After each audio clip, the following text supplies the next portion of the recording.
Norway தேசத்தில் உள்ள வல்லமையின் துணி கலையகத்திலிருந்தும் இந்திய தேசத்தில் உள்ள கலையகத்திலிருந்தும் உங்கள் இல்லத்திலும் உங்கள் உள்ளத்திலும் தேவனுடைய வசனங்களை, தேவனுடைய பாடல்களையும் ஒளிபரப்பிக் கொண்டிருக்கிறோம். கேளுங்கள், கேட்டு மகிழுங்கள்.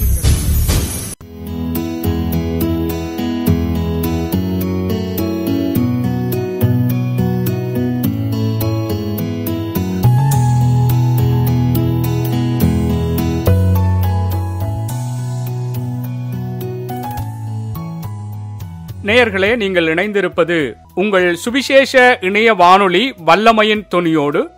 இப்பொழுதும் உங்கள் ஒவ்வொருவரையும் வல்லமையின் துணி இணைய வானொலி தயாரித்து வழங்கும் வெளிச்சம் என்ற தேவ நிகழ்ச்சிக்குள்ளாக உங்கள் ஒவ்வொருவரையும் அன்போடு நான் வரவேற்றுக் கொள்ளுகிறேன். அன்பானவர்களே, இந்த வெளிச்சம் என்ற தேவ நிகழ்ச்சியிலே தேவனுடைய ஊழியக்காரர்கள் கலந்து கொண்டு அவர்கள் தங்களுடைய அந்த ரட்சிப்பின் அனுபவங்கள் மற்றும் ஊழிய அனுபவங்களையும் தெரிவித்துக் கொள்வதோடு எங்களுக்கு ஆவிக்குரிய பிரகாரமான நல்ல ஆலோசனைகளையும் இதிலே தெரிவித்துக் கொண்டு வருகிறார்கள். உங்கள் அநேகருக்கு இந்த நிகழ்ச்சி ஆசீர்வாதமாகவும் பிரயோஜனமாகவும் இருந்து கொண்டிருக்கிறது என்ற செய்திகளையும் சொல்லுகிறீர்கள். கர்த்தருக்கு ஸ்தோத்திரம். தேவனுடைய நாமம் ஒன்றே மகிமைப்படட்டும்.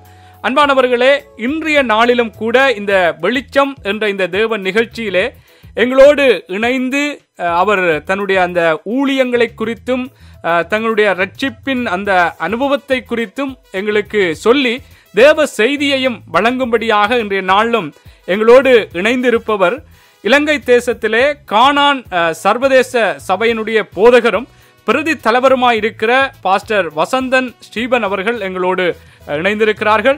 அருமையான போதகர் இந்த நாளிலும் எங்களுக்கு கற்றுத்தரப்போகிற அல்லது அவருடைய அனுபவங்கள், அவர் சொல்ல போகிற ஒவ்வொரு காரியங்களும் நிச்சயமாய் தேவனுக்குள்ளாக நாங்கள் பலன் கொண்டு தேவனுக்குள்ளாக வளர்ந்து தேவனுடைய வருகைக்கென்று எங்களை ஆயத்தப்படுத்திக் கொள்வதற்கு ஏதுவாய் இருக்கும் என்று நான் விசுவாசித்துக் கொண்டு இந்த நாளிலும் எங்களோடு இணைந்திருக்கிற ஊழியக்காரனை உங்கள் சார்பாக நான் வரவேற்றுக் கொள்கிறேன். Praise the Lord pastor. Praise the Lord. Praise the Lord. Praise the Lord. இன்றைய நாளிலும் பாஸ்டர் நோர்வே தேசத்தில் இருந்து ஒளிபரப்பாகிற கிறிஸ்தவ இணைய வானொலி வல்லமையின் துணி மூலமாக உங்களை சந்திப்பதிலே நாங்கள் மிகவும் மிகவும் சந்தோஷப்படுகிறோம். நிச்சயமாக இலங்கை தேசத்தில் இருந்து ஒரு ஊழியக்காரன் எங்களோடு இந்த நாட்களில் இணைந்து கர்த்தருக்குள்ளான ஆலோசனைகளையும் உங்களுடைய அனுபவங்களையும் எங்களுக்கு சொல்லி கர்த்தருக்குள்ளாக வழிநடத்த இருக்கிறீர்கள். நிச்சயமாக நேருக்கு ஆசீர்வாதமாக இருக்கும். எப்படி பாஸ்டர், சுகமாக இருக்கிறீங்களா? கர்த்தருடைய கிருபையினால நான் சுகமா இருக்கிறேன். நான் கடந்த சில வாரங்களாக ஐரோப்பா தேசத்திலே, அதாவது சுவிட்சர்லாந்து, ஜெர்மனி, இங்கிலாந்து போன்ற தேசங்களிலே கர்த்தருடைய பணியை ஆற்றி இப்பொழுது நோர்வேக்கு கடைசியாக வந்திருக்கிறேன். இன்னும் சில நாட்களிலே நான் மறுபடியும் தாயகத்துக்கு திரும்பி விடுவேன். இன்றைக்கும் இந்த வல்லமையின் துணி வானொலி நிகழ்ச்சி கூடாக இந்த வெளிச்சம் என்ற இந்த அருமையான இந்த நிகழ்வு கூடாக நேயர்களை சந்திப்பதிலும் மிகவும் நான் மகிழ்ச்சி அடைகிறேன். கர்த்தருக்கு ஸ்தோத்திரம். ஆமென், ஆமென். ஆமா பாஸ்டர், நான் உங்களை குறித்து சொல்லி இருந்தாலும் நீங்கள் உங்களை குறித்தும் உங்களுடைய ஊழியங்களை குறித்தும் உங்களுடைய அந்த ரட்சிப்பின் அனுபவத்தை குறித்தும் ஒரு சுருக்கமாக சொல்லுவீர்களா பாஸ்டர்? அதற்கு அடுத்ததாக நாங்கள் தேவ செய்திக்குள்ளே கடந்து செல்லலாம். ஆண்டவருக்கு ஸ்தோத்திரம். நான் கடந்த 35 ஆண்டுகளாக கானான் ஐக்கிய சர்வதேச சபையிலே நான் பிரதி தலைமை போதகராக கடமையாற்றி வருகிறேன். எங்களுடைய சபையிலே இலங்கை தேசத்திலே 17 கிளை சபைகள் இருக்கின்றன. தலைமை பீடம் அங்கே கொழும்பிலே உள்ள கல்கிசி என்ற இடத்திலே இருக்கின்றது. எங்களோடு கூட 75 முழுநேர ஊழியர்கள், சகோதர சகோதரிகள் இந்த இறைப்பணியிலே ஈடுபட்டு வருகிறார்கள். அதோடு கூட இந்த போரினால் பாதிக்கப்பட்ட பிள்ளைகளையும் நாங்கள் பராமரித்து வருகிறோம். விசேஷமாக உலர் ரீதியிலும் சரீர ரீதியிலும் பாதிக்கப்பட்ட பிள்ளைகள் எங்களுடைய இருபாலையில் உள்ள கானான் இல்லத்திலே பிள்ளைகள் வளர்க்கப்படுகிறார்கள்.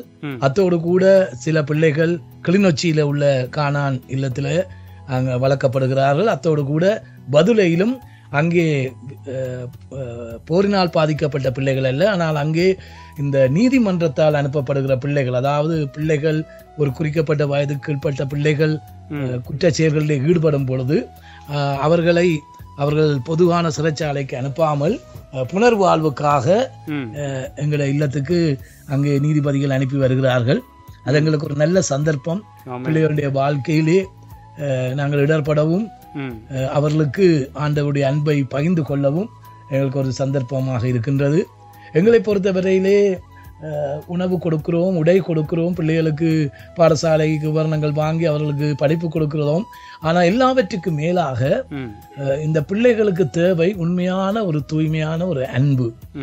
அந்த அன்பை எங்களுடைய ஊழியர்கள் காண்பிக்கிறபடினாலே அந்த இல்லங்களை நோக்கி பிள்ளைகளை அவர்களை அனுப்பி வைக்கின்றார்கள்.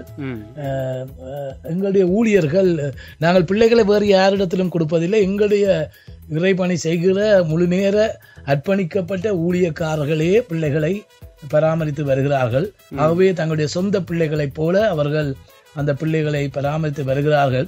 ஒரு சாட்சியாக நான் சொல்லக்கூடிய ஒரு காரியம் என்னவென்றால், இந்த பிள்ளைகள் எங்களுடைய இல்லங்களுக்கு வரும் பொழுது மிகவும் பாதிக்கப்பட்டவர்களாக வேதனையோடு கண்ணீரோடு தங்களுக்கு ஒரு எதிர்காலம் இல்லை என்று தங்களுடைய பெற்றோரை இழந்து தங்களுடைய உறவுகளை இழந்து வந்தார்கள்.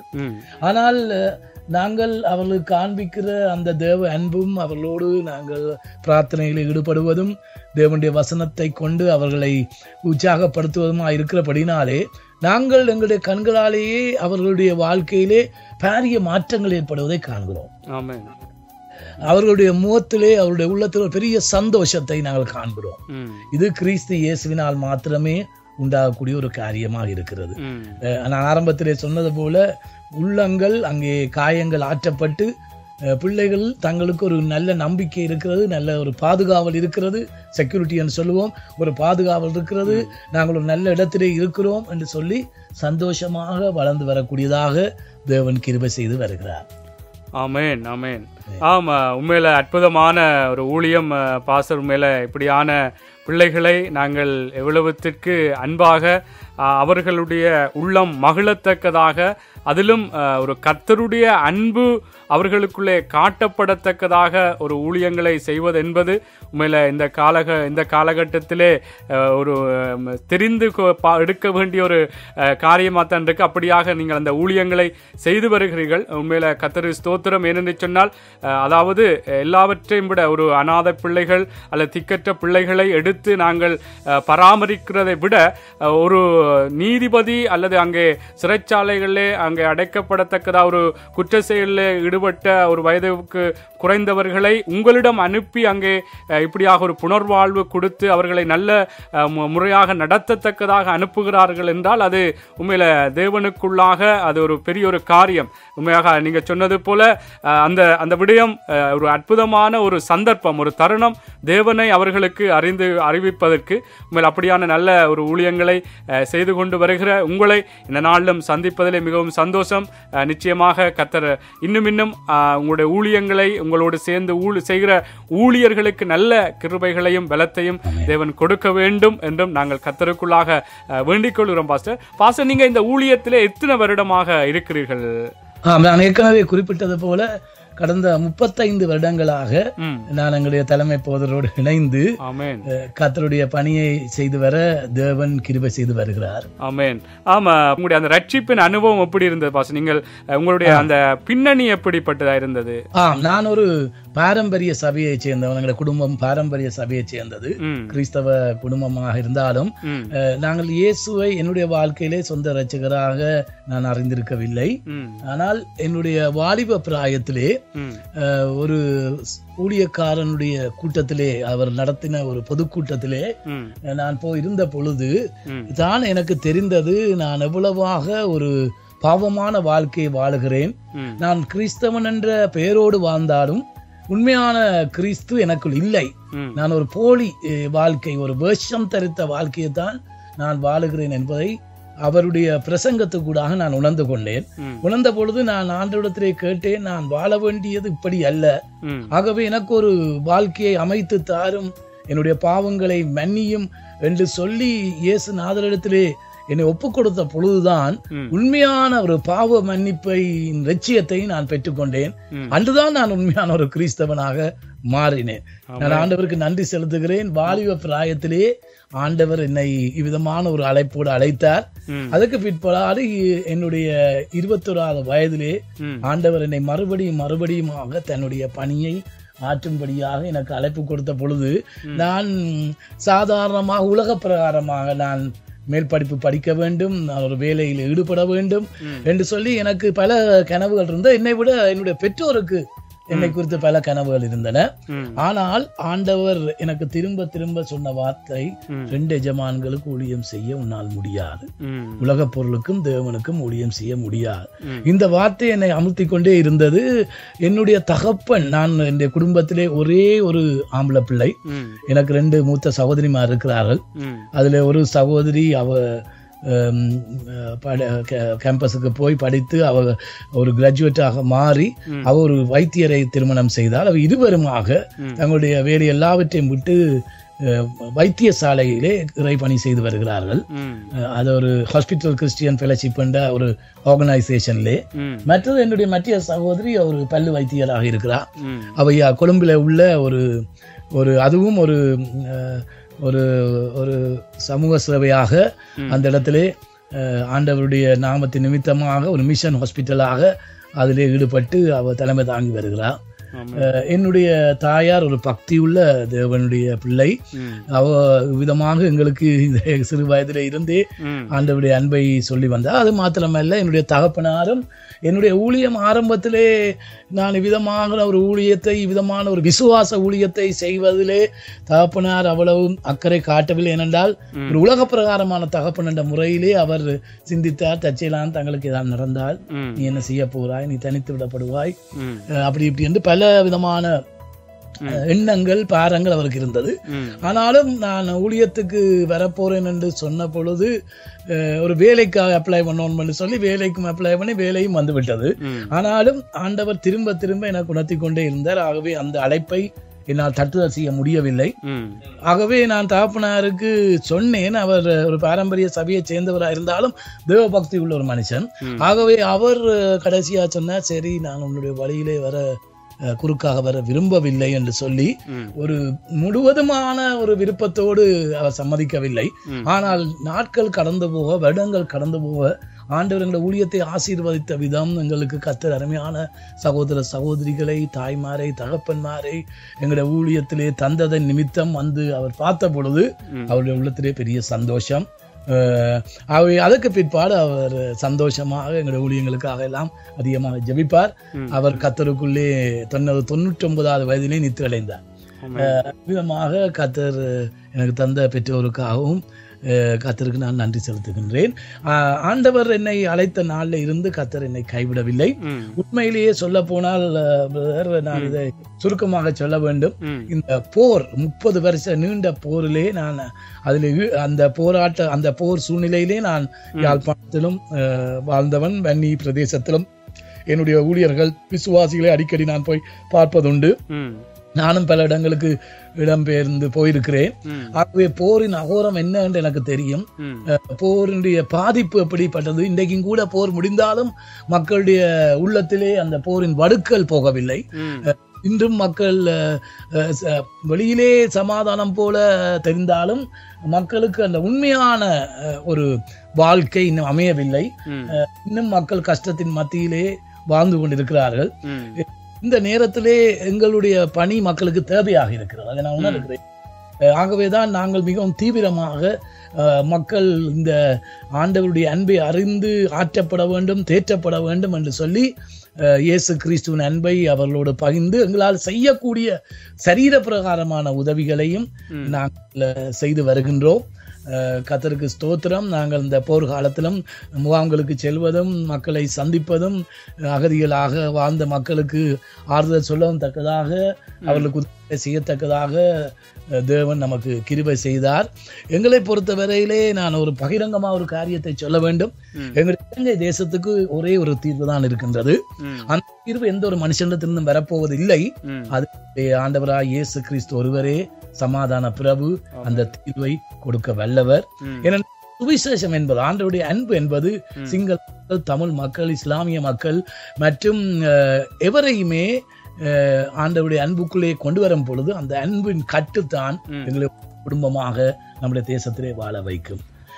அல்லாவிட்டால் இந்த மக்களுக்குள்ளே இருக்கிற வேறுபாடுகள், பிரிவினைகள், கசப்பான அனுபவங்கள், சந்தேகங்கள் உள்ளத்தை விட்டு போவது கடினம். ஆனால் தனிப்பட்ட காரணமாக ஒருவன் கிறிஸ்துவனுடைய அன்பை ருசி பார்க்கும் பொழுது அங்கே ஒரே சரீரமாக ஒரே குடும்பமாக மாறுகிறோம். அவருடைய அந்த அன்பு எங்களை ஒரே இனமாக இணைக்கக்கூடியதாக இருக்கு. இதுதான் எங்களுடைய நம்பிக்கை. இதைத்தான் உங்களுக்கு சொல்லி வருகிறோம். இறுதியிலே நாங்கள் கர்த்தருடைய நாமத்திலே ஜெயம் பெறுவோம் என்பதிலே எங்களுக்கு எந்த சந்தேகமே இல்லை. ஆமேன், ஆமேன். ஆமா பாச, நிச்சயமாக நானும் கூட எங்களுடைய இலங்கை தேசத்தினுடைய நிலவரம் எப்படி, நிலைமைகள் எப்படி என்று கேட்கத்தான் இருந்தேன். ஆனால் நீங்கள் சொல்லியிருந்தீர்கள் அந்த அதாவது போர் முடிந்தாலும் அந்த வடுக்கள் அங்கே மாறவில்லை. ஆனாலும் இது எல்லாவற்றிற்கும் ஒரு முடிவு இயேசு கிறிஸ்துவால் தான் கொடுக்க முடியும். அந்த அன்பு எல்லோருக்குள்ளும் கடந்து போகும் பொழுது நிச்சயமாக தேசம் மகிழ்ந்து கலிகூறும், சந்தோஷிப்பிக்கும் என்ற விடயங்களை சொல்லியிருந்தீர்கள். நிச்சயமாக நாங்கள் எங்களுடைய தேசத்துக்காக தொடர்ந்தும் இந்த வெளிநாடுகளில் இருக்கிற மக்கள் ஒவ்வொருவரும் நாங்கள் தேசத்துக்காக ஜெபிக்க வேண்டும். அதற்குரிய காரியங்கள், ஏதாவது உதவிகளை செய்ய வேண்டும் என்பதும் மிகவும் முக்கியமான ஒரு கடமையாக இருக்கிறது.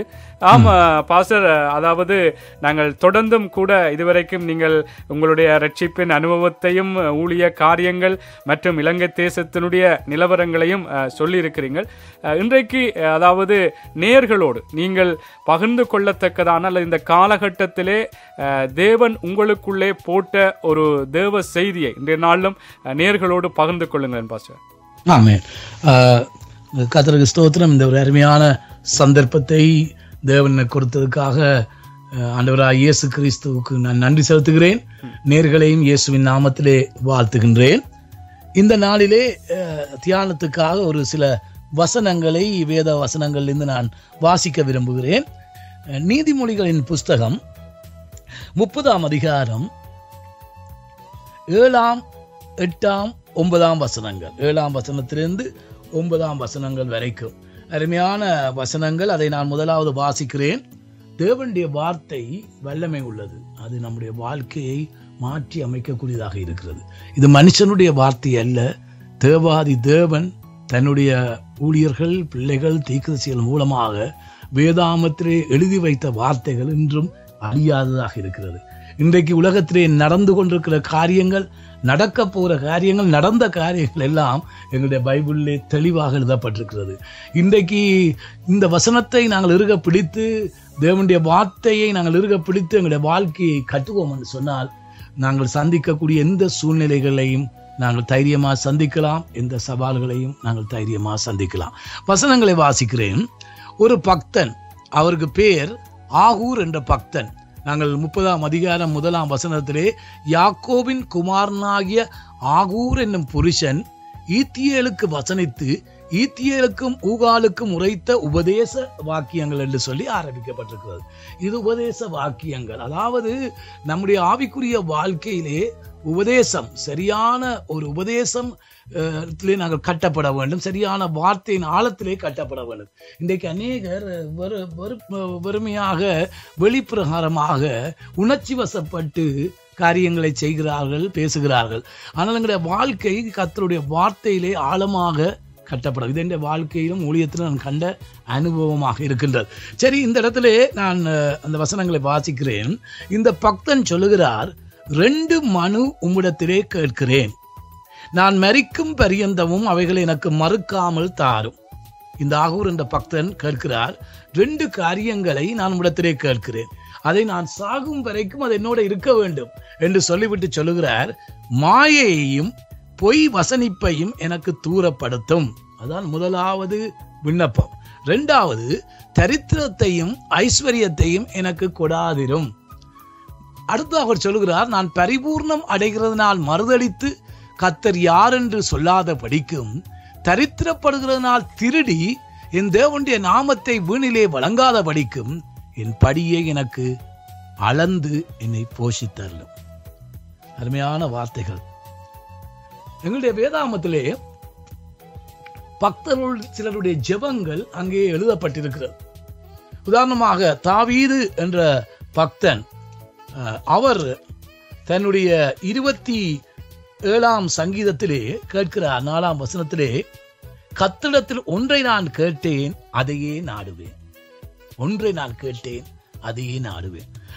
நான் கர்த்தருடைய மகிமையை பார்க்கும்படியாகவும் அவருடைய ஆலயத்தில் ஆராய்ச்சி செய்யும்படியாகவும் நான் என் ஜீவனுள்ள நாளெல்லாம் கர்த்தருடைய ஆலயத்தில் தங்கியிருப்பதையே நாடுவேன். பாருங்கள், அவருடைய உள்ளத்தின் ஆழத்திலே அவருக்கு இருந்த அந்த வாஞ்சை. அவர் பெரிய ராஜாவாக மாறியவர்.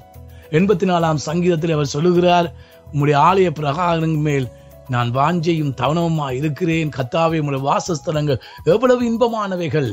1000 நாளை பார்க்கிலும் உம்முடைய ஆலயத்திலே, உம்முடைய ஆலய பிரகாரங்களிலே தங்கியிருப்பது நல்லது. ஆகாமிய கூடாரங்கள் வாசமாயிருப்பதை பார்க்கிலும் ஒரே நாள் கர்த்தருடைய ஆலயத்தில் இருப்பது நல்லது என்றெல்லாம் அநேக வசனங்களை அவர் சொல்லி இருக்கிறார். அதெல்லாம் அவருடைய இருதயத்தின் ஆழத்திலே, உள்ள கிடக்கையில இருந்த அந்த வாஞ்சை, அந்த தாகம். அவர் ராஜாவாக மாறிய போதும் கூட 42ஆம் சங்கீதத்திலே அவர் அங்கே சொல்றார், மான்கள் நீரோடையை வாஞ்சித்து கதறுவது போல ஒரு கடினமான சூழ்நிலையிலும் அவர் அங்கே சவுல் ராஜாவால் தேடப்பட்ட வேளையிலும் அவரை கொலை செய்யும்படியாக சவுல் ராஜா அவரை எத்தனையோ தரம் அவரை தேடி தேடி வந்த பொழுது அவர் தன்னுடைய பிராணனை காக்கும்படியாக, உயிரை காக்கும்படியாக அவர் ஓடி ஓடி அலைந்து அலைந்து அவருக்கு இருந்த ஒரே ஒரு துக்கம், எருசலேம் ஆலயத்துக்கு நான் போக முடியவில்லையே என்று சொல்லி. ஆகவே சொல்றார், மானானது நீரோடைகளை வாஞ்சித்து கதறு போல தேவனே என் ஆத்துமாவை வாஞ்சித்து கதறுகிறேன். ஆனால் இதே தாவீது அது கஷ்டமான வேளையிலே ஆண்டவரை பற்றி கொண்டிருந்து ஆண்டவரே ஆண்டவரே என்று சொல்லி ஆண்டவருடைய சமூகத்தை தேடின அதே தாவீது அங்கே ராஜாவாக உயர்த்தப்பட்ட வேளையிலும் அவருடைய வாஞ்சை மாறவில்லை. 84 சங்கீதத்திலும் நான் ஏற்கனவே சொன்னது போல 1ஆம் வசனத்திலே, சேனையின் கர்த்தாவே உமது வாசஸ்தலங்கள் எவ்வளவு இன்பமானவைகள், என் ஆத்துமா கர்த்தருடைய ஆலய பிரகாரங்கள் மேல் வாஞ்சையும் தவனமா இருக்கிறது. இந்த சங்கீதம் 27 அவர் சொல்லுகிறார், ஆண்டவர் எனக்கு ஒரே ஒரு வாஞ்சை, அது என்னவென்றால் உம்முடைய ஆலயத்தில் தங்கி இருக்க வேண்டும். எதற்காக? உம்முடைய மகிமையை, உம்முடைய அழகை நான் காண வேண்டும். உம்முடைய ஆலயத்தில் நான் ஆராய்ச்சி, அதாவது கர்த்தருடைய வார்த்தைகளை, கர்த்தருடைய காரியங்களை நான் ஆராய்ச்சி செய்ய வேண்டும். நான் ஆலயத்தில் இருக்க விரும்புகிறேன் என்று சொல்லி அவர் கேட்க. அப்ப தாவீதுடைய அந்த வாஞ்சியை காண்கிறோம். சாலோமோன் ராஜாவாக பட்டத்துக்கு வந்த பிற்பாடு சாலோமோனிடத்திலே ஆண்டவர் தரிசனத்திலே கேட்டார், உனக்கு என்ன வேணுமப்பா? சாலோமோன் சொன்னார், ஆண்டவரே எனக்கு இந்த ஜனங்களை நடத்த ஞானம் தாரும். வேதம் சொல்லுகிறது, சாலோமோனுடைய ஜெபம் கர்த்தருடைய பார்வையிலே உகந்த விண்ணப்பமாயிருந்தது. இந்த பக்தர்கள் ஆரம்பத்தில் எப்படியாக கர்த்தரை பற்றி கொண்டு தங்களுடைய வாழ்க்கையை நடத்தினார்கள் என்று பார்க்கும் பொழுது அவருடைய இதயத்தில் உள்ள இந்த ஜெபங்கள், அவர்கள் ஏறெடுத்த விண்ணப்பங்களை கொண்டு அவருடைய வாழ்க்கையிலே அவர்களுக்கு இருந்த அந்த வாஞ்சியை நாங்கள் கண்டு கொள்கிறோம். சாலோமோன் பிற்பாடு தவறினார். ஆனாலும் அவருடைய ஆரம்பத்திலே ஆண்டவரோடு வச்சிருந்த அந்த உறவு அது மிகவும் முக்கியமான உறவாக இருந்தது. ஆகவேதான் இங்கே இதே கோணத்திலே பார்த்தால் இந்த பக்தன் கேட்கிறார், ஆண்டவரே நான் 2 காரியங்களை உம்மிடத்திலே கேட்கிறேன், எனக்கு அதை மறுக்காமல் தாரும். இதை வாசித்த பொழுது இந்த உள்ளத்திலே ஒரு பெரிய சந்தோஷம். பழைய ஏற்பாட்டிலே வாழ்ந்தவர், எத்தனையோ ஆண்டுகளுக்கு முன்பாக இயேசு சுவாமி மனிதனாக இந்த உலகத்திலே வருவதற்கு முன்பாக பரிசுத்த ஆவியானவர் மனிதனுடைய உள்ளங்களிலே வாசம் பண்ணதுக்கு முன்பாக எத்தனையோ ஆண்டுகளுக்கும் வாழ்ந்த பக்தன் அவர் சொல்கிறார், 2 காரியத்தையும் இடத்திலே கேட்கிறேன், எனக்கு அது மறுக்காமல் தரவன். ஒன்று, மாயையையும் பொய் வசனிப்பையும் எனக்கு தூரப்படுத்தும். அருமையானவர்களே, மாயை என்றால் என்ன? மாயை என்று சொல்லும் பொழுது இன்றைக்கு உலகத்திலே நாங்கள் காண்பது எல்லாமே மாயைதான். அதாவது இன்றைக்கு உலகத்திலே மக்கள், விசேஷமாக வாலிப சமுதாயம் இன்றைக்கு மாயை நோக்கி வேகமாக போய்கொண்டிருக்கிறது. ஐயால் தான் அங்கே இதை குடித்தால், அதை பானம் பண்ணினால், இந்த மதுபானத்தை பானம் பண்ணினால் சந்தோஷம் உண்டாகும், மனதிலே ஆறுதல் உண்டாகும், கவலைகளை மறக்கலாம் என்றெல்லாம் பொய் வசனிப்புகள் வந்து கொண்டே இருக்கிறது. சினிமாவிலே தான் சந்தோஷம் இருக்கிறது, நடனங்கள், நாட்டியங்கள், களியாட்டங்கள், இதுகளிலே தான் சந்தோஷம் இருக்கு என்று சொல்லி இன்றைக்கு பிசாசானவன் மக்களை திசை திருப்பி இந்த மாயைக்குள்ளே வழிநடத்தி கொண்டு போகிறான். ஒரு கொஞ்ச நேரம் சந்தோஷம், பிற்பாடு அந்த சந்தோஷம் மனிதனுடைய வாழ்விலே இல்லாமல் ஒரு வறுமையும் ஒரு தனிமையும் ஏற்படுகிறது. இந்த வாழ்க்கை, இந்த ஒரே ஒரு வாழ்க்கையை கர்த்தருக்குள்ளாக நாங்கள் வாழ வேண்டும். அதான் முக்கியமான காரியம். இந்த உலகத்திலே சத்தியம் என்று சொன்னால் அது இயேசு மாத்திரமே. வேதத்திலே வாசிக்கிறோம், இயேசு சொன்னார், நானே வழியும் சத்தியமும் ஜீவனுமாயிருக்கிறேன். ஆகவே இந்த மாய நிறைந்த இந்த உலகத்திலே சத்தியமாகிய இயேசுவை பற்றி கொண்டு வாழ்வதே ஒரு உண்மையான வாழ்க்கை. இன்னைக்கு தொலைக்காட்சியில பார்த்தால் என்ன, இணையதளங்களை கூட பார்த்தால் என்ன, எல்லாம் பொய் வசனிப்புகள்.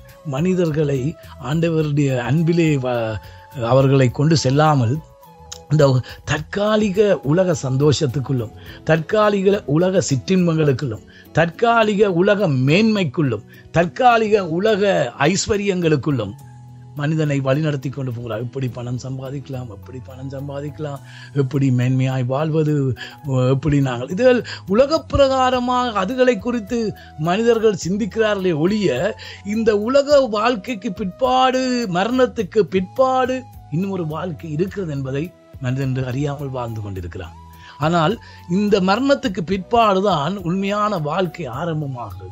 இந்த மரணத்துக்கு பிற்பாடு நாங்கள் ஒன்றில் நித்தியத்தை இயேசுவோடு கழிப்போம், அல்லாவிட்டால் பிசாசுக்கென்று நியமிக்கப்பட்ட அந்த எரி நரகத்துக்குள்ளதான் எங்களுடைய வாழ்க்கை போகும்.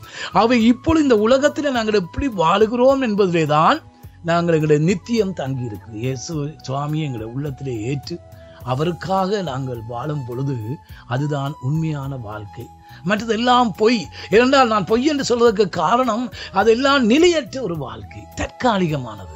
இன்றைக்கு மனிதனை பிசாசு தந்திரமாக வஞ்சித்து தற்காலிகமான ஒரு உலக சந்தோஷத்துக்குள்ளும், உலக இன்பத்துக்குள்ளும், உலக மேன்மைக்குள்ளும் வழிநடத்தி கொண்டு போகிறான். உலகத்திலே எங்களுக்கு எவ்வளவோ தேவைகள் இருக்கிறது, இல்லை என்று சொல்லவில்லை. உலகத்திலே எங்களுக்கு எவ்வளவோ காரியங்களை நாங்கள் சாதிக்க வேண்டும், எங்களுக்கு தேவைகள் இருக்கிறது, பிரச்சனைகள் இருக்கிறது. ஆனால் எங்களுடைய வேதத்திலே வடிவாக நாங்கள் இங்கே வாசிக்கிறோம், நாங்கள் ஆண்டவர் மேலே எங்களுடைய முழு கண்ணையும் பதித்து ஆண்டவரையும் அவரை பிரியப்படுத்துவதையும் நாங்கள் எங்களுடைய மனதிலே வைத்து தேவனுடைய ராஜ்யத்தையும் அதன் நீதியையும், அதாவது தேவனுடைய பார்வையிலே சரியானதை செய்யும் பொழுது எங்களுடைய தேவைகளை அவர் கூட்டி கொடுக்க, அதாவது எங்களுடைய தேவைகளுக்கு மேலாக எங்களுக்கு தந்த எங்களை ஆசீர்வதிக்க நம்முடைய தேவன் வல்லவராக இருக்கின்றார். ஆகவே இன்றைக்கு அருமையான நேரலுக்கு நான் சொல்லக்கூடிய காரியம், இந்த ஆகூரோடு சேர்ந்து நாங்களும் ஜெபிக்க வேண்டும். ஆண்டவரே, நாங்கள் விசுவாசிகளாக இருக்கலாம், ஆண்டவரை ஏற்றுக்கொண்டவர்களாக இருக்கலாம், ஆனாலும் இந்த மாயை, இந்த பொய் வசனிப்பு எங்களை பற்றி கொள்ளக்கூடாது. ஏனென்று சொன்னால் நாங்கள் வாழப்போகிற காலம் ஒரு கொஞ்ச காலம்தான். இந்த உலகம் ஒரு முடிவை நோக்கி போய்கொண்டிருக்கின்றது. அதை குறித்து நான் உங்களுக்கு சொல்ல தேவையில்லை. நீங்கள் வானொலியிலே கேட்டால் என்ன, தொலைக்காட்சியிலே பார்த்தால் என்ன, இணையதளங்கள் கூட பார்த்தால் என்ன, எல்லாமே இயேசு சுவாமி ஏற்கனவே சொன்னது போல அவருடைய வருகைக்கான அடையாளங்கள் நிறைவேறிக்கொண்டே இருக்கின்றது. ஆகவே ஆண்டவர் எந்த நேரத்திலும் எப்பொழுதும் வரலாம். ஆகவே நாங்கள் அவரை சந்திக்க ஆயத்தமாக இருக்க வேண்டும். ஆகவே இந்த மாயையான இந்த உலக வாழ்க்கையின் மேலே எங்களுடைய மனதை பதிக்காமல் கர்த்தரிலே எங்களுடைய மனதை பதித்து சத்தியம் இயேசு, சத்தியம் என்றால் என்ன, சத்தியம் இயேசு, அந்த சத்தியத்தை நாங்கள் பற்றி கொண்டு அவருடைய வார்த்தையை, சத்திய வார்த்தையை பற்றி கொண்டு நாங்கள் வாழ்வதுதான் ஒரு மெய்யான வாழ்வு.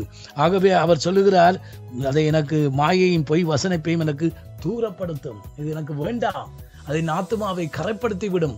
அடுத்ததாக அவர் சொல்லுகிறார், தரித்திரத்தையும் ஐஸ்வர்யத்தையும் எனக்கு கொடாதிரும். அப்ப இந்த ரெண்டு ஜெபங்கள், அந்த தரித்திரத்தையும் ஐஸ்வர்யத்தையும் கொடாதிரும், அது உங்களுக்கு தூரமான ஒரு காரியம். தரித்திரம் வேண்டாம், ஐஸ்வர்யம் வேண்டாம். அவர் சொல்றார் என்றால், தரித்திரம் வந்தால் நான் திருடி தேவனை நான் தூஷிக்க வேண்டி ஏற்படும், அவருடைய நாமத்தை வீணிலே வழங்க வேண்டி ஏற்படும். பரிபூர்ணம் வந்தால் அவர் அங்கே சொல்லுகிறார், கர்த்தர் யார் என்று சொல்லி கர்த்தரை நான் மறந்து வாழ்ந்து விடுவேன், ஆகவே என் படியை எனக்கு அளந்து தாரும். இந்த ரெண்டு விண்ணப்பங்களையும் பார்க்கும் பொழுது இயேசு சுவாமி தன்னுடைய சீடர்களுக்கு சொல்லிக் கொடுத்த பரமண்டல ஜெபம் எங்களுக்கு ஞாபகத்துக்கு வருது. அவர் சொன்னார், நான் என்னை சோதனைக்கு உட்பட பண்ணாமல் தீமையிலிருந்து என்னை ரட்சித்துக் கொள்ளும். பிற்பாடு இயேசு சுவாமி சொல்லிக் கொடுத்தார், அன்றன்றைக்கு வேண்டிய ஆகாரத்தை அன்றைக்கு எங்களுக்கு தாரும். Give us our day of daily bread. ஆகவே உண்மையிலேயே சொல்ல போனால் அந்த ஜெபம் ஒரு அர்த்தமுள்ள ஜெபம். எங்களுடைய வாழ்க்கையில் எத்தனையோ சோதனைகள், எத்தனையோ விதமான போராட்டங்கள், கர்த்தருடைய அன்பிலிருந்து எங்களை விலத்தும்படியான எத்தனையோ விதமான சூழ்நிலைகள், விசேஷமா ஐரோப்பா தேசத்திலே வாழ்ந்து கொண்டிருக்கிற உங்களுக்கு பலவிதமான சவால்கள் உண்டாயிருக்கலாம். எங்களுடைய தேசத்திலே வாழ்ந்து கொண்டிருக்கிற எங்களுடைய மக்களுக்கு, எங்கள் தாயகத்திலே அவர்களுக்கு பலவிதமான போராட்டம், வித்தியாசமான சூழ்நிலைகள், வித்தியாசமான சவால்கள். ஆனாலும் எல்லாரும் சவால்களை சந்திக்கிறோம். ஆகவே ஆண்டவர் எங்களுக்கு உதவி செய்ய வேண்டும். ஆண்டவர் எங்களை சோதனையிலிருந்து எங்களை மீட்டுக் கொள்ளத்தக்கதாக தேவன் எங்களுக்கு கிருபை தர வேண்டும்.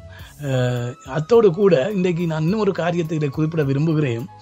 எங்களுடைய வட பிரதேசத்திலும் கிழக்கு பிரதேசத்திலும் யுத்தம் இல்லாமல் அமைதி ஏற்பட்டாலும் எங்களுடைய சமுதாயம், எங்களுடைய இளம் சமுதாயம் இன்றைக்கு சமூக சீரழிவுகளுக்குள்ளே அதிகமாக அகப்பட்டு கொண்டார்கள்.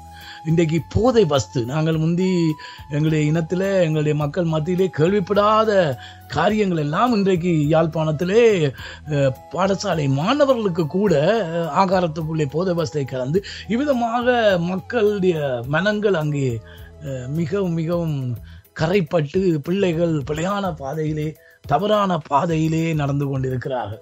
ஆகவேதான் நான் சொல்றேன் என்றால் இது உண்மையான சமாதானம் அல்ல. சமாதானம் என்று சொல்லும் பொழுது இயேசு ஒரு மனிதனுடைய வாழ்க்கையை மாற்றும் பொழுதுதான் அவனுடைய உள்ளத்திலே உண்மையான சமாதானம் வருது. ஆகவே வெளியிலே கொஞ்சம் அமைதி இருந்தாலும் கூட மனுஷனுடைய வாழ்க்கை, அவருடைய வாழ்க்கை அந்த சமூக நிலையை பார்க்கும் பொழுது ஒரு இன்றைக்கு கேவலமாக எங்களுக்கு மிகவும் துக்கமான ஒரு காரியம். இப்படி இன்றைக்கு எங்களுடைய சமுதாயம் மாறிக்கொண்டிருக்கிறது. ஆகவே இந்த மாயை, இந்த பொய் வசனிப்பிலிருந்து கர்த்தர் விடுதலை ஆக்கும், சோதனையிலிருந்து எங்களை கர்த்தர் தப்பும். அடுத்ததாக இயேசு சுவாமி சொல்லிக் கொடுத்த அன்றன்றைக்கு வேண்டிய அதைத்தான் இதே மாதிரியே எத்தனையோ வருஷத்துக்கு முன்பாக வாழ்ந்த இந்த ஆகூரும் ஜெபிக்கிறார். ஆண்டவரே, எனக்கு படியை எனக்கு அளந்து தாரும். இன்றைக்கு தேவனுடைய பிள்ளைகளே, ஒரு திருப்தி உள்ள வாழ்க்கை எங்களுக்கு தேவை. சில பேருக்கு எவ்வளவுதான் கொடுத்தாலும், எவ்வளவுதான் இருந்தாலும் ஒரு திருப்தி அடையாத ஒரு வாழ்க்கை, அது ஒரு ஆபத்தான வாழ்க்கை. போதும் என்கிற மனதனுடனே கூடிய தேவ பக்தியே மிகுந்த ஆதாயம் என்று வேதத்திலே வாசிக்கும். உண்ணவும் உடுக்கவும் இருந்தால் அது போதும் என்று சொல்லி அவர் சொல்லுகிறார். ஆகவே நம்முடைய வாழ்க்கையிலே ஆண்டவர் எங்களுக்கு அந்தன்றைக்கு வேண்டியதை எங்களுக்கு தந்தால், அதாவது ஒவ்வொரு நாளும் நாங்கள் ஆண்டவரை நோக்கி பார்த்து ஆண்டவர்களே சாய்ந்திருந்து அவருடைய கிருபைக்காய், அவருடைய இரக்கத்துக்காய் நாங்கள் காத்திருக்க வேண்டும். அதான் தேவையான காரியம். ஆகவேதான் நாங்கள் இந்த நாட்களில் ஆண்டவரே எங்களுக்கு நீர் அந்தந்த நாளைக்கு வேண்டிய ஆகாரத்தை, அந்தந்த நாளைக்கு வேண்டிய காரியத்தை எங்களுக்கு தந்தால் அது போதும் என்று சொல்லி நாங்கள் ஒரு திருப்தியான வாழ்க்கையை நாங்கள் கர்த்தருக்குள்ளாக வாழ வேண்டும். திருப்தி என்று சொல்லும் பொழுது பணம் இருந்தால் போல திருப்தி வராது. பணம் இருந்தால் இன்னும் பணம் சம்பாதிக்கணும், அல்லாவிட்டால் நாங்கள் விரும்புகிற காரியங்கள் நடந்துவிட்டால் நம்முடைய வாழ்க்கையிலே திருப்தி வராது. அது பிற்பாடு இன்னும் வறுமையையும் வேதனையையும் உருவாக்கும். திருப்தி என்று சொல்லும் பொழுது அது இயேசு கிறிஸ்துவின் மூலமாக அவர் கொடுக்கிற அந்த சமாதானம், அந்த சந்தோஷம், அந்த மெய் வாழ்வு, அந்த நித்திய வாழ்க்கை குறித்த ஒரு நம்பிக்கை, அதுதான் நமக்குள்ளே திருப்தியை உண்டாக்கும். இயேசு சொன்னார், திருடன் திருடவும் கொல்லவும் அழிக்கவும் அன்று வேறொன்றுக்கும் வரான், நானோ அவருக்கு ஜீவனை கொடுக்கவும் பரிபூர்ணப்படுத்தவும் வந்தேன். கர்த்தர் கொடுத்தது பரிபூர்ண ஜீவன். அதாவது பரிபூர்ண ஜீவன் என்று சொல்லிக்க உள்ளத்திலே ஒரு நிறைவை இயேசு கிறிஸ்துவின் மூலமா எங்களுக்கு கொடுத்திருக்கிறார். அது பணமோ பொருளோ மனுஷருடைய அன்போ ஆதரவோ அது நமக்கு தரப்போவதில்லை. ஆகவே ஆண்டவர் ஒருவரே எங்களுக்கு தேவையான பொக்கிஷமா இருக்கிறார். அவர் ஒருவரே நம்முடைய உள்ளத்தை திருப்தி செய்யக்கூடியவராக இருக்கிறார். இன்றைக்கு பிசாசானவன் திருடன் வந்து அநேகருடைய வாழ்க்கையில் உள்ள சந்தோஷத்தை, சமாதானத்தை திருடிவிட்டார். குடும்பங்களுக்குள்ளே சமாதானம் இல்லை. இன்றைக்கு சபைகளுக்குள்ளே கூட பிரச்சனைகள். ஐரோப்பா தேசத்திலே நான் அதைத்தான் பார்த்து வருகிறேன். எல்லா இடங்களிலும் பிரிவினைகளும். ஏனென்று சொன்னால் இன்றைக்கு பிசாசானவனுடைய கிரியை இன்றைக்கு மக்கள் பகுத்தறிய முடியாமல் இருக்கிறார்கள். ஆகவேதான் திருடன் திருடவும் கொல்லவும் அழிக்கவும் வருகிறான் என்று வேறொன்றுக்கும் வரான். ஆகவே இப்படி குடும்பங்களை அழித்து சமூகங்களை சீரழித்துக் கொண்டிருக்கிறான் பிசாசானவன். இதன் அளவிலே இயேசு எங்களுக்கு ஜீவனை கொடுக்கவும் அதை பரிபூர்ணப்படுத்தவும் வந்திருக்கிறார். ஆகவே உண்மையான வாழ்வு இயேசு கிறிஸ்துவுக்குள்ளான வாழ்வு, அவரோடு கூட நிலைத்திருக்கிற வாழ்வு, அந்த வாழ்க்கையை நாங்கள் பற்றிக்கொள்ள வேண்டும். இயேசுவை ஏற்றுக்கொண்ட பிற்பாடும் நாங்கள் அவரோடு கூட ஒரு நெருக்கமான உறவை வைத்துக் கொள்ள வேண்டும். என்னென்னு சொன்னால், வேதத்திலே தெளிவாய் வாசிக்கிறோம், ஆண்டவர் எங்களுக்கு கொடுத்த இந்த பிரதான ரட்சிப்பை குறித்து நாங்கள் கவலையற்று இருப்போமானால் நாங்கள் தண்டனைக்கு தப்ப மாட்டோம்.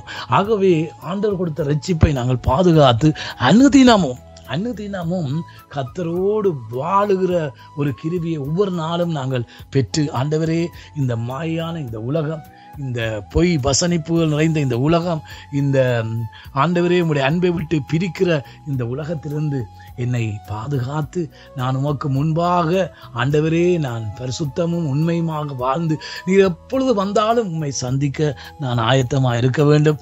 ஆண்டவரே, எனக்கு ஒரு திருப்தியான ஒரு உள்ளத்தை தாரும். நீர் கொடுத்ததிலே நான் திருப்திப்படவும் சந்தோஷப்படவும் உமக்கு நன்றி செலுத்தவும் வாழ எனக்கு உதவி செய்யும் என்று சொல்லி கர்த்தருக்குள்ளாக எங்களுக்கு கொடுத்த ரட்சிப்பை பாதுகாத்து, தேவனுக்கு கொடுத்த ஆவியினுடைய அபிஷேகங்களையும் அனுபவங்களையும் பாதுகாத்து கர்த்தருக்குள்ளே நாங்கள் வளர வேண்டும். இது கடைசி காலம், இது வஞ்சனையின் காலம். பிசாசு இன்றைக்கு தந்திரமாக தேவ பக்தர்களை, தேவ மனிதர்களை, தேவ ஊழியர்களை கூட விழுத்தி கொண்டிருக்கிற காலம். இதன் நடுவிலே நாங்கள் தேவனோடும் தேவன் எங்களுக்கு கொடுத்த சபையாகிய சரீரத்தோடும் இணைந்து எங்களுடைய ஆவிக்குரிய வாழ்க்கையை நாங்கள் ஜாக்கிரதையாக காத்துக்கொள்ள வேண்டும்.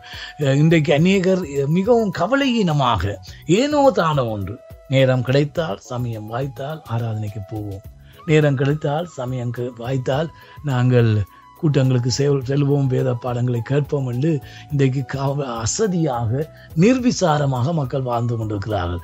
எப்போ கேட்டாலும் பிசி. ஞாயிற்றுக்கிழமை ஆராதனை கூட வர முடியாதபடிக்கு இன்றைக்கு பிசாசு ஜனங்களை ஏமாற்றி வைத்திருக்கிறார். ஆகவே அருமையான நேயர்களே, நான் உங்களுக்கு சொல்லக்கூடிய அருமையான ஆலோசனை, கர்த்தருக்குள்ளாக கர்த்தரை பற்றி கொள்ளுங்கள், அவருக்கு முதலிடம் கொள்ளுங்கள், அவருடைய அன்பை உங்களுடைய உள்ளத்திலே காத்து கொள்ளுங்கள். பொய், மாயை இவைகள் நம்முடைய வாழ்க்கையை வந்து கரைப்படுத்தாதபடி இறுக பற்றி கொள்ளுங்கள். ஆண்டவர் கொடுத்ததிலே சந்தோஷமும் திருப்தியுமா இருந்து அவருடைய நாமத்தை மகிமைப்படுத்துங்கள், கர்த்தரோடு நடவுங்கள். அப்பொழுது ஆண்டவராய் இயேசு வரும் பொழுது ஆண்டவர் நாங்கள் சந்திக்கக்கூடியதாக இருக்கும். கர்த்தருடைய ஆவிக்குள்ளாக நான் ஒரு காரியத்தை ஐரோப்பாவில் வாழுகிற அருமையான பிள்ளைகளுக்கு சொல்ல விரும்புவது என்னவென்றால், என்னோடு ஆண்டவர் கடந்த சில நாட்களாக பேசின காரியம் என்னவென்றால், இந்த ஐரோப்பாவிலே தேவனுடைய ஜனங்களுக்கு, தேவனுடைய பிள்ளைகளுக்கு ஒரு பெரிய ஒரு சவால் ஒன்று. உண்மையிலேயே சொல்ல போனால், சத்தியத்துக்கு ஆக நிற்கிறதுக்கு எவ்வளவோ போராட்டங்கள் அது ஏற்கனவே ஆரம்பித்து விட்டது. எத்தனையோ போராட்டங்கள் வரும். சத்தியத்தை கடைபிடிப்பதிலும் சத்தியத்துக்காக நிற்பதிலும் ஆண்டவருடைய நாமத்தை நாங்கள் மறுதலியாமல் சத்தியத்தின் படி வாழ்வதற்கும் எங்களுக்கு கிருபை தேவையாயிருக்கிறது. அப்படிப்பட்ட சூழ்நிலைகள் மத்தியிலும் அவரை மறுதலியாமல், ஆண்டவரே, நாங்கள் எங்களுடைய ஜீவன் போனாலும் பரவாயில்லை, நாங்கள் உமக்காக வாழ்வோம், உங்களுடைய சத்தியத்துக்காக நிற்போம் என்று சொல்லி நாங்கள் இந்த நாட்களிலே எங்களுக்குள்ளே ஒரு கிருபையையும் பலத்தையும் கர்த்தரிடத்திலிருந்து பெற்றுக்கொள்ள வேண்டும். ஏன்னா அப்படிப்பட்ட சவால்களை இன்னும் சீக்கிரத்திலே நீங்கள் சந்திக்க போகிறீர்கள். ஆனாலும் அதன் நடுவிலும் கர்த்தர் உண்மை உள்ளவர். எங்களுடைய திராணிக்கு மேலாக அவர் சோதிப்பதற்கு இடம் கொடுக்க மாட்டார். there's no compromise. உலகத்தோடு கூட ஒத்து போகிற ஒரு வாழ்க்கை அல்ல. கர்த்தருக்கென்று வேறு பிரிந்த ஒரு வாழ்க்கையை வாழ கர்த்தர் எங்கள் ஒவ்வொருவருக்கும் அருள் செய்வாராக. இந்த நிகழ்ச்சியிலே, இந்த வானொலியிலே கூடாக இந்த செய்தியை கேட்டுக்கொண்டிருக்கிற அருமையான தேவ பிள்ளைகளே, அருமையான சகோதர சகோதரிகளே, கர்த்தர் உங்களை நிறைவாக ஆசீர்வதித்து கர்த்தருடைய வார்த்தையை பற்றி கொண்டு வாழ, இந்த மாயையான இந்த உலகத்திலே சிக்குண்டு வஞ்சிக்கப்பட்டு போகாதபடி கர்த்தரை பற்றி கொள்ள கர்த்தர் உங்களுக்கு உதவி செய்வாராக. நான் ஜெபத்தோடு இந்த செய்தியை முடிக்க விரும்புகிறேன். அருமையான ஆண்டவரே, இந்த நல்ல வேலைக்காக உங்களுக்கு நான் நன்றி செலுத்துகிறேன். இன்றைக்கும் ஆண்டவரே, உம்முடைய வார்த்தைகளை உம்முடைய மக்கள் கேட்டார்கள். இந்த வானொலி கூடாக, இந்த அருமையான இந்த வல்லமையின் தொனி என்ற இந்த வானொலி செய்தி கூடாக, இந்த வெளிச்சம் என்ற நிகழ்ச்சி கூடாக ஆண்டவரே, உம்முடைய மக்களை நீர் இன்றைக்கு சந்தித்து வர்றபடினாலும் நமக்கு நன்றி செலுத்துகிறோம். அவருடைய ஊழியங்களை ஆசீர்வதிப்பீராக. இன்றைக்கும் இந்த வார்த்தையை கேட்ட உங்களுடைய பிள்ளைகளுடைய உள்ளங்களுக்குள்ளே ஆவியானவரை நீர் கிரியை நடப்பிப்பீராக. நாங்கள் கடைசி பரியந்தம், முடிவு பரியந்தம் உம்மோடு நிலைத்திருந்து எங்களுக்கு கொடுக்கப்பட்டதை நாங்கள் காத்துக்கொள்ள எங்களுக்கு நீர் உதவி செய்ய வேண்டும் சுவாமி. உலகத்தின் மாயை வஞ்சனை எங்களை மேற்கொண்டு விடாதபடி தேவ பிள்ளைகள் யாவரையும் பாதுகாத்துக் கொள்வீராக. அவர்களுடைய சபைகளை பாதுகாத்துக் கொள்வீராக. இந்த ஐரோப்பாவிலே வாழுகிற எங்களுடைய இனம், எங்களுடைய மக்கள், எங்களுடைய தமிழ் மக்கள் மேல் நீர் இரக்கமா இருந்து உம்முடைய அன்பின் வெளிச்சத்துக்குள்ளே ஆண்டவரே உம்முடைய மக்கள் கடந்து வரத்தக்கதாக. அவர்கள் கடந்த காலத்திலே எத்தனையோ வேதனைகளை இழப்புகளை சந்தித்து ஆண்டவரே இங்கே வந்திருக்கிறார்கள். அவருடைய உள்ளங்களை நீர் ஆறுதல் படுத்தி அவர்கள் யாவரும் உம்முடைய அன்புக்குள்ளே வரவும் உமக்காக வாழவும் ஆண்டவரே நீர் அவர்களுக்கு அருள் செய்ய வேண்டுமாறு ஜெபிக்கிறேன். ஆண்டவரே உம்முடைய நாமம் ஒன்றே மகிமைப்படுவதாக, உங்களுடைய ராஜ்யம் வருவதாக, உங்களுடைய சித்தம் பரலோகத்திலே செய்யப்படுவது போல எங்களுடைய வாழ்க்கையிலே செய்யப்படுவதாக என்று சொல்லி எங்களை ஒப்புக் கொடுக்கிறோம். ஆசீர்வதிப்பீராக. இயேசுவின் நாமத்திலே வேண்டுகிறோம் பிதாவே. ஆமேன், ஆமேன், ஆமேன், ஆமேன். நன்றி பாஸ்டர். நிச்சயமாக இந்த நாளிலும் கூட அருமையான கர்த்தருடைய வார்த்தையை, இந்த காலகட்டத்துக்கு தேவையான ஒரு வார்த்தையை எங்களோடு பகிர்ந்து கொண்டிருந்தீர்கள். மேல மாயைக்கும் பொய் வசனிப்புக்கும் நாங்கள் தப்பி நடக்க வேண்டும். எப்படியான ஒரு மாயையான காரியங்கள், பொய்யான காரியங்கள் இந்த நாட்களிலே வெளிப்பட்டு கொண்டிருக்கிறது. அதை தேவ ஜனங்கள் என்று சொல்லிக் கொள்ளுகிற பிள்ளைகளுக்குள்ளே இருந்தே பிசாசானவன் இப்படியான கிரியைகளை வெளிப்படுத்துகிறான் என்பதையும் சுட்டிக்காட்டி இந்த நாளிலே நாங்கள் சத்தியத்தை பிடித்தவர்களாய், சத்தியத்தை நாங்கள் எப்பொழுதும் அதை நேசித்து அதற்கென்று எங்களை ஒப்புக்கொடுத்து நாங்கள் வாழும் பொழுது இப்படியான காரியங்களுக்கு தப்பி நாங்கள் தேவனுடைய வருகைக்கென்றும் நாங்கள் ஆயத்தப்பட்டு இந்த பூமியிலும் கூட ஒரு சாட்சி உள்ளவர்களாக வாழ முடியும் என்பதை அருமையான ஆழமான அநேக காரியங்களை சொல்லி அந்த பரலோக அந்த ஜெபத்தை கூட சம்பந்தப்படுத்தி சொல்லி எங்களை விளங்கப்படுத்தி கற்று தந்திருந்தீர்கள். நிச்சயமாக அநேகருக்கு ஆசீர்வாதமாக இருந்திருக்கும். அது மாத்திரமல்லாமல் இந்த வெளிநாடுகளில் ஐரோப்பா தேசங்களில் வாழ்ந்து கொண்டிருக்கிற பிள்ளைகளுக்கும் ஒரு சவால் ஒன்று வைக்கப்பட்டிருக்கிறது என்பதை நீங்கள் அதையும் சுட்டிக்காட்டி தேவன் உங்களுக்கு உணர்த்தின அந்த காரியத்தை, சத்தியத்துக்கு நாங்கள் சாட்சிகளாக இருக்க வேண்டும், சத்தியத்துக்கு நாங்கள் சத்தியத்தை விட்டு விலகி போகத்தக்கதாக பல காரியங்கள் வரும் என்பதையும் நீங்கள் அதை சொல்லியிருந்தீர்கள். உண்மையாக இதற்காக ஒவ்வொரு பிள்ளைகளும் நாங்கள் கவனமாக இருந்து பிசாசானவனுடைய வஞ்சனைகள் இருந்து நாங்கள் தப்பி, என்ற பிசாசானவன் எவனை விழுங்கலாம் என்று வகை தேடி சுற்றித் திரிகிற அந்த நாட்களில், அதிலும் ஐரோப்பா தேசங்களில் இப்படியான நிலைகள் வந்து கொண்டுதான் இருக்கிறது நீங்கள் சொன்னது போல. ஆகவே தேவ பிள்ளைகள் ஒவ்வொருவரும் கவனமாக இருந்து தேவனுடைய வருகைக்காக நாங்கள் ஆயத்தப்பட வேண்டும். ஏனென்று சொன்னால் நாங்கள் பெற்றுக்கொண்ட இந்த ரட்சிப்பை நாங்கள் காத்துக்கொள்ள வேண்டும், அதற்காக நாங்கள் பிரயாசப்பட வேண்டும் என்பது தேவனுடைய ஒரு கட்டளையாக, அவருடைய ஒரு ஆலோசனையாக இருக்கிறபடினாலே நாங்கள் நிச்சயமாக இந்த வார்த்தைகளுக்கு ஒப்புக் கொடுத்தவர்களாக நடக்க வேண்டும். பாஸ்டர், நிச்சயமாக அநேகருக்கு இது ஆசீர்வாதமாக இருந்திருக்கும் பாஸ்டர். நன்றி பாஸ்டர். தொடர்ந்தும் கூட நீங்கள் ஆரம்பத்தில் இருந்தே உங்களுடைய சாட்சிகளையும் ஊழிய அனுபவங்கள் மற்றுமாக எங்களுடைய தேசத்தை குறித்த காரியங்களையும் சொல்லியிருந்தீர்கள். நன்றி. நாங்கள் மீண்டும் கர்த்தரை சித்தமாயிருந்தால் தேவனுடைய நாமம் மகிமைப்படுகிற தேவ நிகழ்ச்சிகளிலே வருகிற நாட்களிலே சந்திக்கலாம் பாஸ்டர். இப்பொழுது நாங்கள் விடைபெற்றுக் கொள்ளலாம். கர்த்தர் தாமே உங்களையும் உங்கள் குடும்பத்தையும் உங்கள் ஊழியங்களையும் சபையையும் சபை மக்களையும் தொடர்ந்தும் ஆசீர்வதிப்பாராக. இன்னும் இந்த நாட்களிலே நோர்வே தேசத்துக்கு வந்திருக்கிறீர்கள். நோர்வே தேசத்திலும் எங்கெங்கெல்லாம் கர்த்தருடைய நாமத்தை மகிமைப்படுத்த இருக்கிறீர்களோ கர்த்தர் அந்த இடங்களிலும் உங்களை கொண்டு வல்லமையாக கர்த்தர் எடுத்து பயன்படுத்த வேண்டும் என்று சொல்லி உங்களை நாங்கள் ஆசீர்வதிக்கிறோம் வல்லமையின் துணி வானொலி சார்பாக. நன்றி பாஸ்டர். கர்த்தர் உங்களை ஆசீர்வதிப்பாராக. நன்றி சகோதரனே. எனக்கும் இந்த வாய்ப்பை கொடுத்து அருமையான மக்களோடு இந்த வானொலி கூடாக இந்த செய்தியை பகிர்ந்து கொள்வதற்கு கொடுத்த இந்த தருணத்துக்காக கர்த்தருடைய நாமத்தினாலே உங்களுக்கு நான் நன்றி செலுத்துகிறேன். உங்களுடைய இந்த பணியையும் கர்த்தர் நிறைவாக ஆசீர்வதிப்பாராக. ஆமென், ஆமென். நன்றி பாஸ்டர். நன்றி, நன்றி, நன்றி.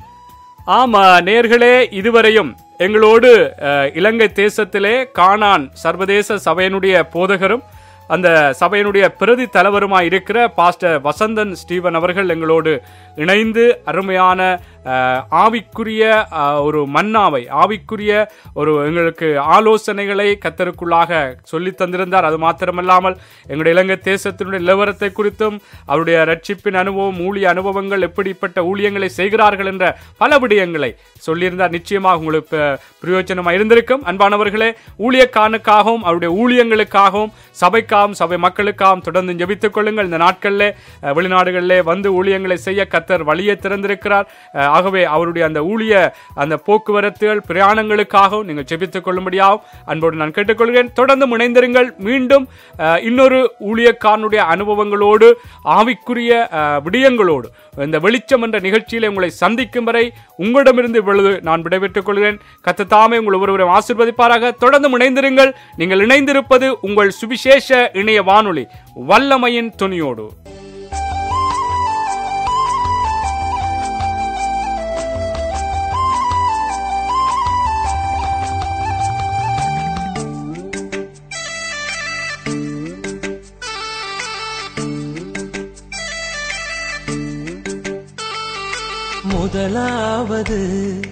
முதலாவது தேவனுடைய ராஜ்யத்தை தேடுங்கள்.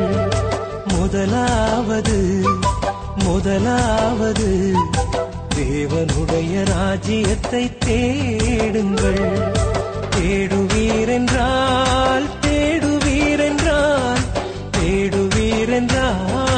தேடுவீரென்றால் உறைவிடமும் உணவும் கூட கொடுக்கப்படும்.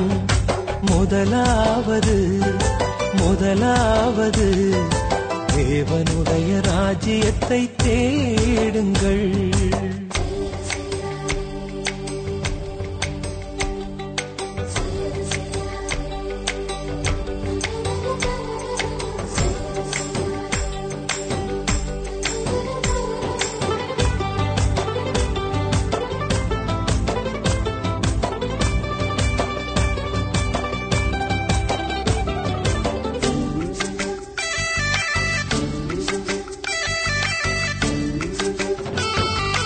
ரோமாபுரி சிறையிலே பவுலை கண்டாயா? திக்கெட்டும் நெருக்கப்பட்டும் எழுதவில்லையா? ரோமாபுரி சிறையிலே பவுலை கண்டாயா? திக்கெட்டும் நெருக்கப்பட்டும் எழுதவில்லையா? சந்தோஷமாயிருங்கள், மறுபடியும் சொல்கிறேன், சந்தோஷமாயிருங்கள்,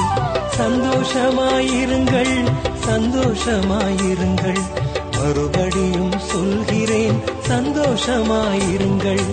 முதலாவது தேவனுடைய ராஜ்யத்தை தேடுங்கள்.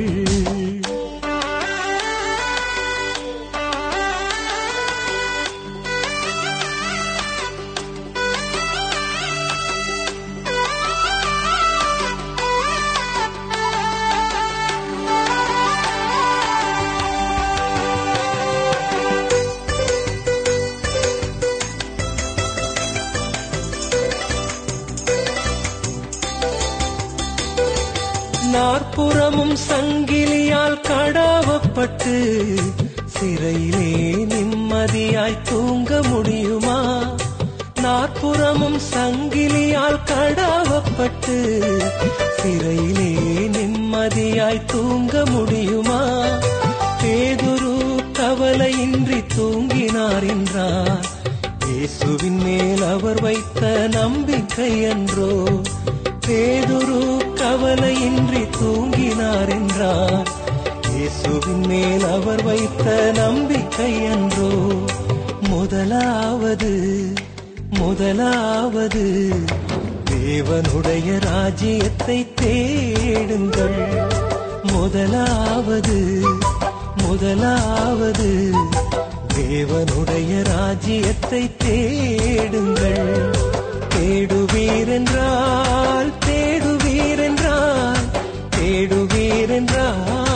தேடுவீரென்றால் உறைவிடமும் உணவும் கூட கொடுக்கப்படும். முதலாவது தேவனுடைய ராஜ்யத்தை தேடுங்கள்.